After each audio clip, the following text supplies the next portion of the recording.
পায়ের তলার মাটি সরে গেলেই মানুষ নিজেকে চিনতে শেখে, বুঝতে পারে তার একজন জবাব ব্যতীত আর কোনো শুভাকাঙ্ক্ষী নেই।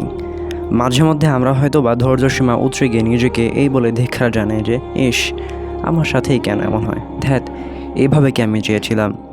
কিন্তু কি আশ্চর্য দেখুন, আপনি আপনার ভালো চেয়ে বুঝতে শিখলেন না এখনও।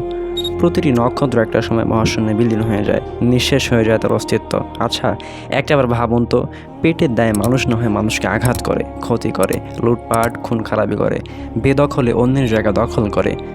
আসমানের ওই বিশালাকার নক্ষত্রের তোর পেটের দায় নেই, জৈবিক প্রয়োজন নেই, তবুও কেন একটা সময় পর তারাও হারিয়ে যায়, তারাও মিলিয়ে যায় কালের অতল গহ্বরে। আজ কোনো উত্তর দেব না, এই উত্তর আজ আপনাকে খুঁজে বের করতে হবে। জীবনের প্রয়োজনগুলো নির্দিষ্ট একটা গণ্ডিতে আবদ্ধ করতে শিখুন। সুখ যোগ দুঃখ সমান জীবন, সমীকরণটা ঠিক এভাবে সাজিয়ে সামনে এগোতে চেষ্টা করুন।